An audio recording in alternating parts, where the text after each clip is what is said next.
तो self life expiration date, okay, SLED, short form में SLED होता है, सेल्फ लाइफ एक्सपायरेशन डेट।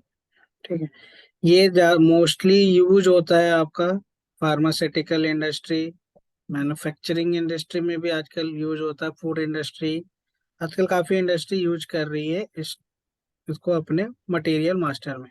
ठीक है, मीन्स मोस्टली फूड और फार्मा में तो कॉमन है।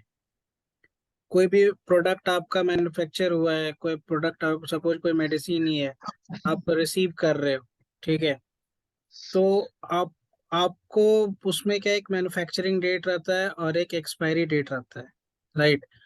तो ये सब आपको आपको प्रोडक्ट पे मिल जाएगा, तो उसको आपको आपके मटेरियल में मेंटेन करना है। फिर आपकी अपनी रिक्वायरमेंट होती है कि उसका शेल्फ लाइफ कितना होना चाहिए, मिनिमम रिमेनिंग शेल्फ लाइफ कितना होना चाहिए।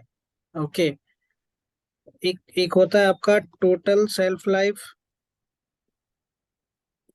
ओके, एक होता है आपका minimum remaining shelf life.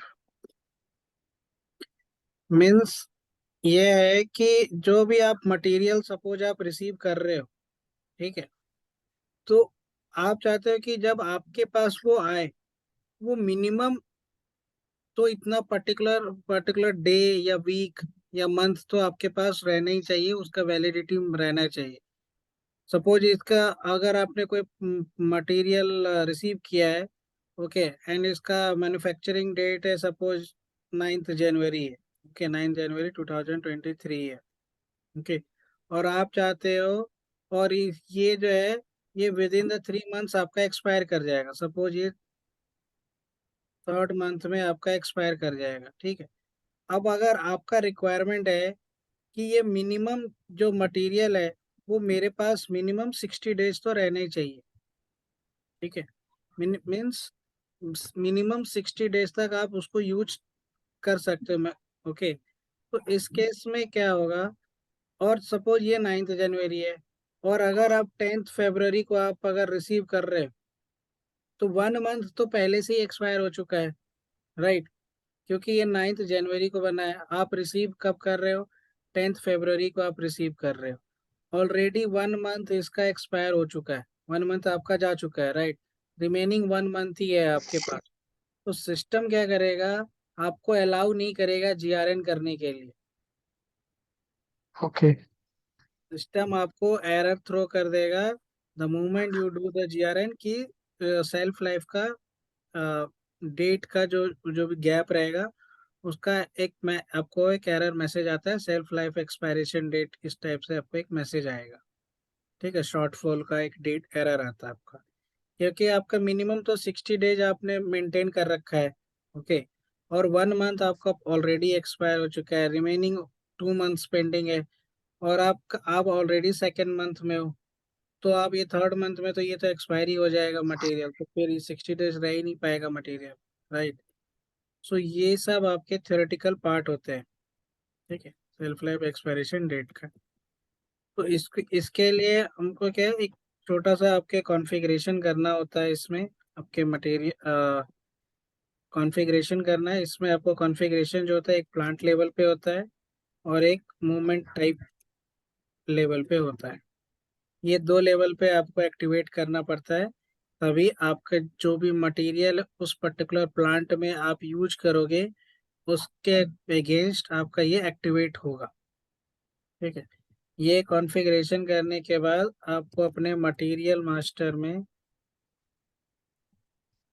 Storage location 1 view में आपको डेटा मेंटेन करना पड़ता है, टोटल सेल्फ लाइफ और मिनिमम और रिमेनिंग सेल्फ लाइफ, ये दोनों चीजें आपको मेंटेन करनी पड़ती हैं। Just a second.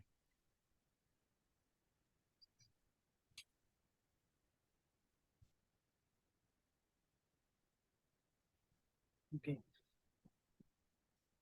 सो इसके आप देखते, अभी हम देखेंगे कॉन्फ़िगरेशन क्या है पहले, ठीक है, और फिर हम आगे का प्रोसेस फिर हम अपने सेम मटेरियल मास्टर में आपको मेंटेन करना है, एंड देन आपको आगे का प्रोसेस हम देखते हैं कैसे एरर आता है, किस टाइप की एरर आती है आपको। ठीक है, अकॉर्डिंग टू योर सेटिंग। सो आपको सिंपली SPRO में जाना है। Just a second.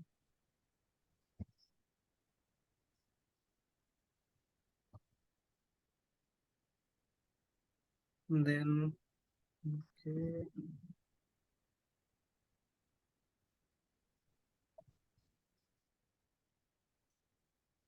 okay. So SPRO IMG under go to materials management. Under materials management, go to inventory management and physical inventory. Under this, you have to go in goods receipt and go to set expiration date check. ठीक है, यहाँ पर आपको जाना first setting plant, your plant. ये आपका activate होना चाहिए। ठीक है, ये अगर आपका एक्टिवेट नहीं है, then system will not allow to system will not trigger to enter the manufacturing date of the material while doing the GRN। ठीक है, सो ये प्रोडक्शन डेट आप चाहते हो, जो मैन्युफैक्चरिंग डेट है आपके मटेरियल का, उसको आपको मेंटेन करें, तो उसके लिए आपको ये एक्टिवेट करना है। ये फर्स्ट सेटिंग है। ओके, ये सेव, अगर ये एक्टिवेट नहीं है तो आपको एक्टिवेट करना है। Then go back and then movement type. कौन कौन से मूवमेंट टाइप पर आप चाहते हो ये एप्लीकेबल हो, तो उस पर्टिकुलर मूवमेंट टाइप पर आपको वन सेट करना है। वन का मीनिंग अगर आपको देखना है, enter and check. Enter and check. ये क्या है कि अगर आपने ये एक्टिवेट कर दिया वन, तो क्या हुआ कि जब आप सिस्टम में एंटर करोगे GRN करने के टाइम पर, तो वहां पर आपका ये मैंडेटरी हो जाएगा कि आप ये जो पर्टिकुलर मूवमेंट टाइप यूज कर रहे हो उसके अगेंस्ट में, और उस पर्टिकुलर मटेरियल में आपने अगर सेटिंग में एक्टिवेट कर रखा है, तो आपको सिस्टम बताएगा कि आप डेट एंटर करो। ठीक है, सो ये दो छोटे से सेटिंग कॉन्फ़िगरेशन होते हैं। बाकी ऐसा और कुछ हार्ड एंड फास्ट कोई ऐसा टफ कॉन्फ़िगरेशन नहीं है।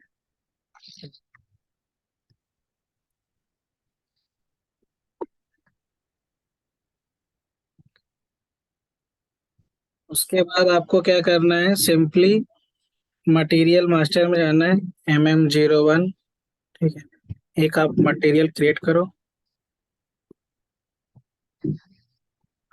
Press enter. ठीक है, purchasing storage one and accounting one, and press enter. Test okay, base unit of measure, material group, mail status and item category group norm, then classification. आप ये optional है, आप चाहो तो मेंटेन कर सकते हो। 023 बैच का होता है, तो वो बैच का आप इसको मेंटेन कर दो। ये आपका क्लास था। ठीक है, ये दोनों आपके आ जाएंगे, जो भी आपने कैरेक्टरिस्टिक्स अपने क्लास के अगेंस्ट में साइन किया हुआ था। ये ऑप्शनल होता है, मैंडेटरी नहीं होता है, ये पहले बता दे रहा हूँ। Go to next screen.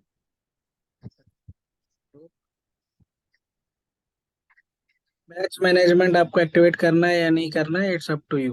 Okay, it's not mandatory to maintain the batch for the self life expiration date. Totally depend करता है बिजनेस सिनेरियो पे। ओके, फिर आप देखो यहाँ पर मिनिमम रिमेनिंग सेल्फ लाइफ, और एक होता है आपका total self life. So total supply. Self life is nothing but it's defined as a length of time, okay, of a product that must be stored without becoming unsuitable for use or consumption। Means self life आप किसी भी material का, आप simple सा आप बोल सकते हैं, कोई भी मटेरियल ऐसा है जिसका आप एक पर्टिकुलर टाइम पीरियड तक आप उसको यूज कर सकते हो। ठीक है, मतलब जब तक कि वो खराब ना हो।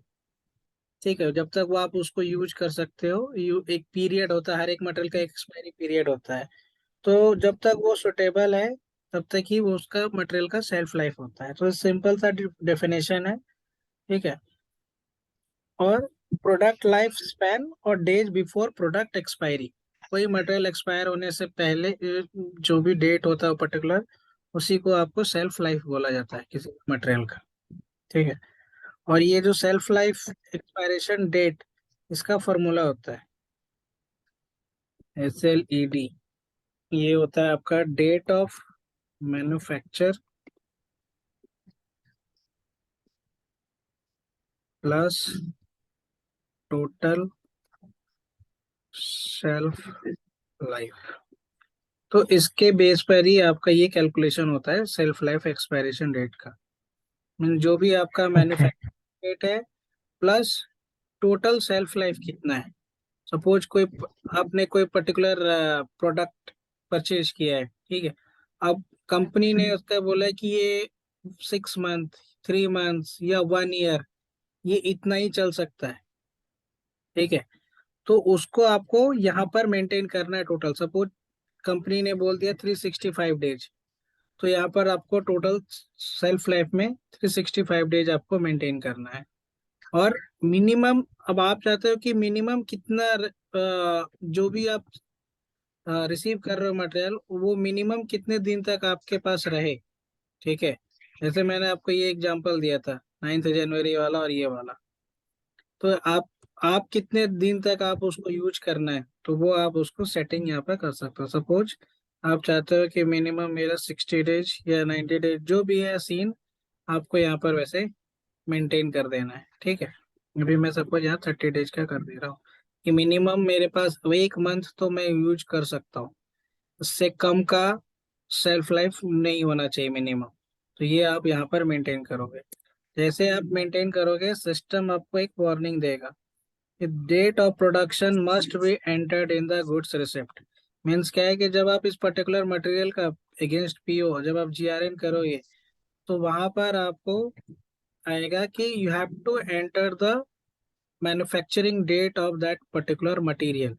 वो एरर आएगा, वो कंपलसरी हो जाएगा। ठीक है। इसलिए देखो यहाँ लिखा हुआ must be entered, then press enter. फिर जो भी आपका वैल्यूएशन क्लास है, and press enter and save.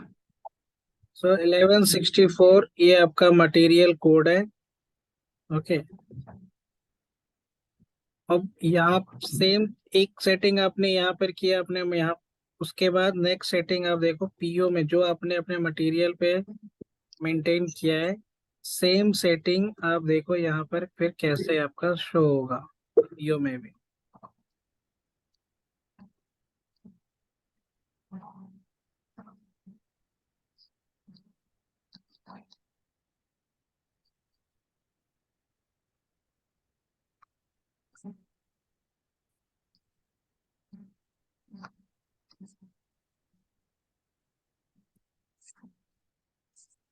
Enter the purchasing organization, purchasing group, company code, material code. Okay. then quantity and the price। okay, ये आपका हो गया, प्राइस मेंटेन कर दिया आपने सब कुछ। हाँ, अब आप जाओगे डिलीवरी टैब में। सो देखो यहाँ पर आ रहा है आपका रिमेनिंग सेल्फ लाइफ 30 डेज। सो इससे कम अगर सेल्फ लाइफ रहा इस पर्टिकुलर मटेरियल का at the time of GRN, so system will not allow you to do the Migo posting। Okay. ये भी मैं आपको चेक करा देता, क्रॉस चेक का देखना, ये आपका आ जाएगा।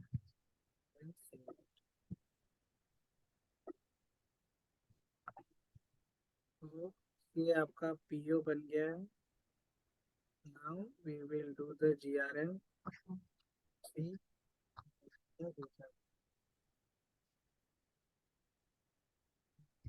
MIGO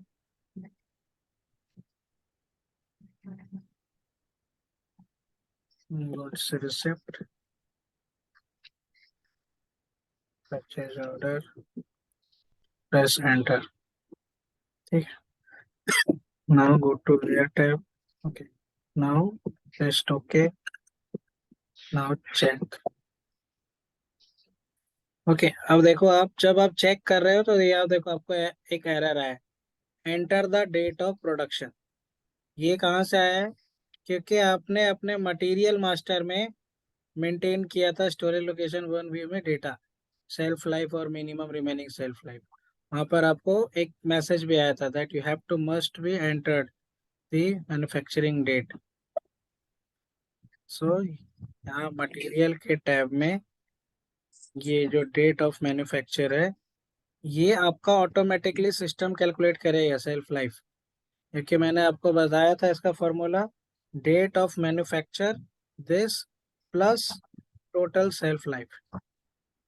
सो अभी मैं इसका एक काम करता हूँ आपको, ये अभी ये फेब्रवरी मंथ है। सो अगर मैं सपोज नवंबर मंथ का डालता हूँ, ठीक है, date of manufacturing, press enter and now check. Okay, so हमारे दिसंबर 16th हमारा मटेरियल मास्टर में आपका कितना मेंटेन्ड है वो आपको पहले चेक करना है। स्टोरेज वन व्यू का गया, second plan data storage one, ये आपका 30 डेज है, ठीक है, मिनिमम रिमेनिंग सेल्फ लाइफ। ये आपको मैं इसके अकॉर्डिंग, और टोटल सेल्फ लाइफ आपका है 365 डेज का। ओके, ये मैंने थोड़ा ज़्यादा ही एंटर कर दिया है। 1 सेकेंड में इसको काम करता हूँ।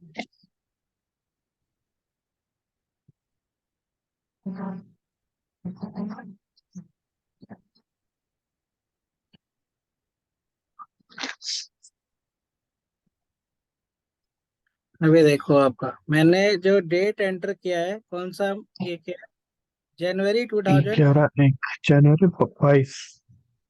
एंड मैंने अपने सिस्टम में मेंटेन कर रखा है कि सेल्फ लाइफ जो है, टोटल सेल्फ लाइफ जो है वो 365 डेज का है। ठीक है, राइट, टोटल सेल्फ लाइफ मैंने 365 मटेरियल का मेंटेन कर रखा है। बट अगर आप इस डेट से आप अगर कैलकुलेशन करोगे, सो आपका जनवरी में ही क्लोज हो चुका है, राइट, जनवरी 2023 में ही आपका क्लोज हो चुका है। सो वन, और अभी आपका 10th ऑफ फरवरी आ चुका है। सो सिस्टम देखो आपको मैसेज दे रहा, एरर मैसेज आ रहा है, short fall of 30 days against SLED। Okay, so system आपको अलाउ नहीं करेगा, क्यों? क्योंकि आपने मटेरियल मास्टर में मेंटेन कर रखा है कि टोटल शेल्फ लाइफ 365 डेज का होना चाहिए, मीन्स 1 ईयर का, और 1 ईयर आपका ऑलरेडी क्रॉस हो चुका है इसके अकॉर्डिंग। सो आप ये पर्टिकुलर मटेरियल को आप रिसीव नहीं कर सकते हो, जो इस 11 जनवरी 2022 इस डेट में अगर आपने मेंटेन किया है तो। ठीक है, सिस्टम आपको अलाउ ही नहीं करेगा, क्योंकि आपकी जो रिक्वायरमेंट है वो रिक्वायरमेंट के अकॉर्डिंग ये फिट नहीं बैठ रहा है। ठीक है, तो ये होता है actually self life expiration date का कॉन्सेप्ट। ओके, जो आपकी बिजनेस की रिक्वायरमेंट है उसके अकॉर्डिंगली ही आपको वर्क करना पड़ता है। ओके।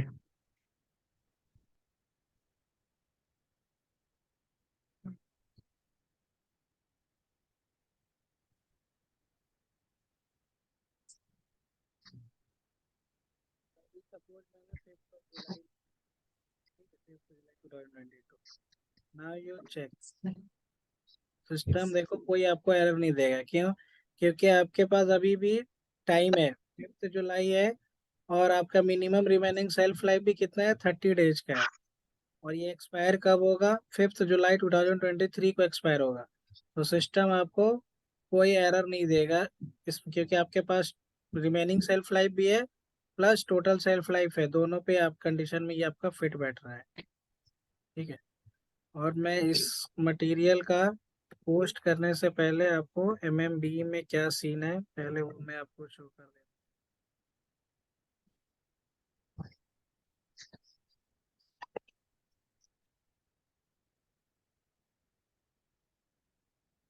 10 पीस का ऑन ऑर्डर स्टॉक में अभी आपके पास कुछ भी नहीं, ठीक है। पोस्ट आपने पोस्ट कर दिया। अब आप इसको रिफ्रेश करो, ये आपके पास 10 पीस आ गया। अगर मैं अभी इसी डॉक्यूमेंट को आपको दिखाता हूँ, ऑटोमेटिक आपका जो एक्सपायरी डेट है वो कैलकुलेट हो गया होगा।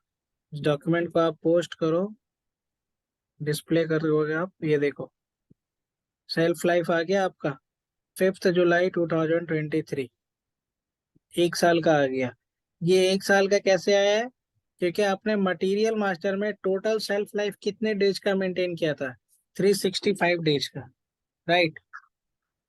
सो ये 1 ईयर का आपका ले लिया है। तो ये मटेरियल जो है आप ये ऑटोमेटिक आ जाएगा। 5 जुलाई 2023 को ये मटेरियल आपका जो है वो एक्सपायर करेगा। इसी को बोला जाता है self life expiration date check concept of the material, ठीक है। अब आपको अगर किसी मटेरियल का रिपोर्ट निकालना है कि ये कौन कोई मटेरियल कब एक्सपायर होगा, किस डेट को एक्सपायर होगा, तो ऐसा कोई टी कोड नहीं है, पहले बता दे रहा हूँ, ठीक है। कोई टी कोड ओके नहीं ओके है इसका। आपको टेबल लेवल पर निकालना पड़ता है। और ओके। जब रियल टाइम में अब आप जॉब करोगे, then you have to develop a Z T code, G T code जिसको बोला जाता है, जिसको बोला जाता है कस्टमाइज टी कोड। कस्टमाइज। के अंदर आपको एफएस लिख के देना पड़ेगा अपने प्रोग्रामर को, डेवलपर को। वो फिर जो भी जैसा भी क्लाइंट का रिक्वायरमेंट है उसके अकॉर्डिंग आपको निकाल के देगा, प्रोग्रामिंग करके एक आपको टी कोड दे देगा। और उस टी कोड से फिर आप आउटपुट निकाल सकते हो, और आपको एफएस लिख के देना पड़ता है, ठीक है। अगर अभी आपको जानना है कि ये मटेरियल का एक्सपायरी कब है, ठीक है। सो अब जो ये जो मीगो डॉक्यूमेंट आप पोस्ट किया हो, इसमें दो टेबल होता है, एक होता है एमकेपीएफ और एक होता है एमसेग, ठीक है। दो टेबल होते हैं एक्चुअली, एमकेपीएफ और होता है एमसेग होता है। जो जीआरएन करते हैं उसमें भी दो लेवल होते हैं, ये हेडर लेवल बोला जाता है इसको, ये आइटम लेवल बोला जाता है। तो एमकेपीएफ जो होता है ये हेडर लेवल का रिक्वायरमेंट डेटा अगर आपको देखना है तो, और एमसेग जो होता है वो आइटम लेवल का। तो ये किधर पर आया आपका? आइटम लेवल पर आया, राइट। तो आपको अगर जानना है कि आपका टेबल नेम, तो पहले मैंने ये टेबल नेम बता दिया आपको, ठीक है। आप क्या हाँ करो, हाँ। तो SC16N किसी भी टेबल का रिपोर्ट निकालना होता है, टेबल से रिपोर्ट आपको फेच करना है, तो SC16N टी कोड यूज करना पड़ता है, ठीक है। फिर आप इसमें डालो, ओके। ये आ गया। आपको क्या चाहिए? मटेरियल डॉक्यूमेंट आप कंपलसरी है। ये आपके पास मटेरियल डॉक्यूमेंट है, इसको आप कॉपी करो, यहाँ पर आपने डाल दिया, ठीक है। अभी अगर मैं इस मोमेंट पे एग्जीक्यूट करूंगा तो बहुत सारी चीजें रिपोर्ट में आ जाएगी, ठीक है। मेरा रिक्वायरमेंट ये है कि मुझे सिर्फ सपोज इसको मैं अभी डीसेलेक्ट कर देता हूँ, ठीक है। यहाँ से देखो सेलेक्ट ऑल, ये यहाँ से होता है आपका सेलेक्ट ऑल। ये देखो आपके सारे आउटपुट में आ जाएंगे। अगर मैं अभी इस मोमेंट पे अगर एग्जीक्यूट कर दूं सपोज, तो ये देखो काफी सारी चीजें आपकी आ रही है, राइट। बट अगर आपको हाँ। ये पूरा नहीं देखना है, ठीक है, तो अब आपका ये कौन से ईयर का है? तो 2023 इस ईयर का है, ठीक। 23। तो मैं अभी डीसेलेक्ट ऑल कर देता हूँ। तो ये चाहिए चाहिए आउटपुट में, ठीक है। उसके बाद आपको है ये, आपका ये डेट चाहिए। इसका अगर आपको जानना है कि ये कहाँ से आएगा एग्जैक्टली तो F1 प्रेस करो, यहाँ पर कर्सर लेके जाना है, एक सिंगल क्लिक करना है और F1 प्रेस करना है, ठीक है। किसी भी टेबल के बारे में, किसी भी फील्ड का टेबल के बारे में जानना है तो वहाँ F1 प्रेस करो आप, ठीक है, F1 जब आप प्रेस करोगे इस टाइप का स्क्रीन ओपन होगा। ये आइकन होता है टेक्निकल इंफॉर्मेशन का, इसके ऊपर आपको क्लिक करना है।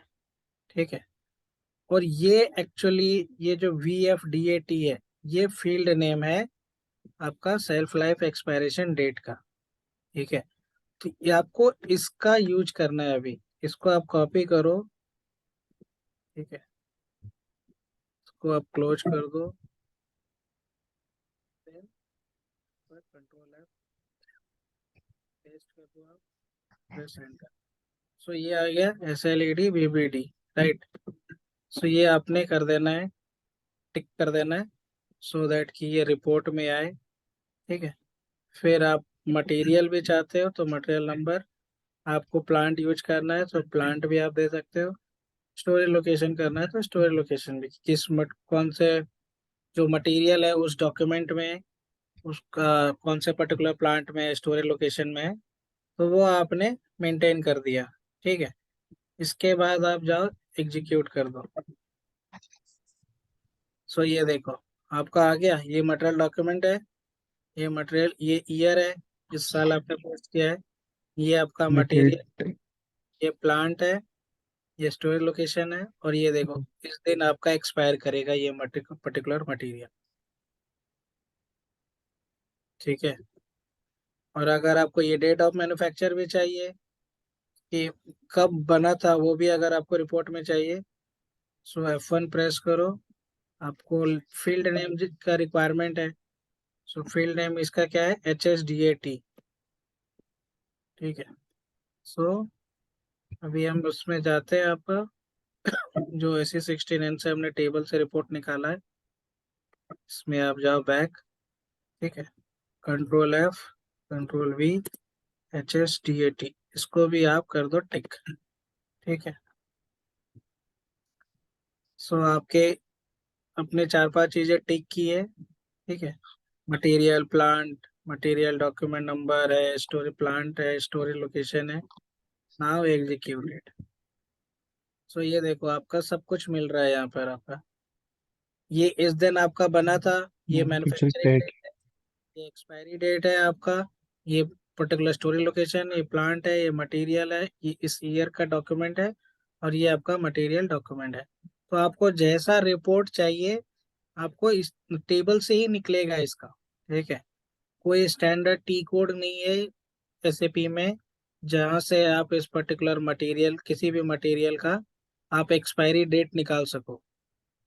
Okay, so okay. आपको जब आप रियल टाइम में काम करोगे तो ऐसी रिक्वायरमेंट आती है, तो आपको ओके। FS लिख के देना पड़ता है, फंक्शनल स्पेसिफिकेशन लिख के देना पड़ता है प्रोग्रामर को। फिर वो प्रोग्रामर बेस्ड ऑन इनपुट क्या है, आउटपुट पैरामीटर क्या है, ओके, उसके अकॉर्डिंगली वो प्रोग्राम कर दे के आपको एक जेट टी कोड दे देता है, और फिर आप उसको रन करके आप रिपोर्ट फेच कर सकते हो। बट रिपोर्ट फेच करने के लिए आपको ये फील्ड नेम आपको आना चाहिए, टेबल नेम, टेबल का नॉलेज होना चाहिए। ओके, सो जब ओके। वो होगा, तभी आप इसको फेच करके और ऐसे आप अपने प्रोग्रामर को शो कर सकते हो, फिर वो आपका डेटा निकाल के आपको दे देगा। ठीक है। ओके।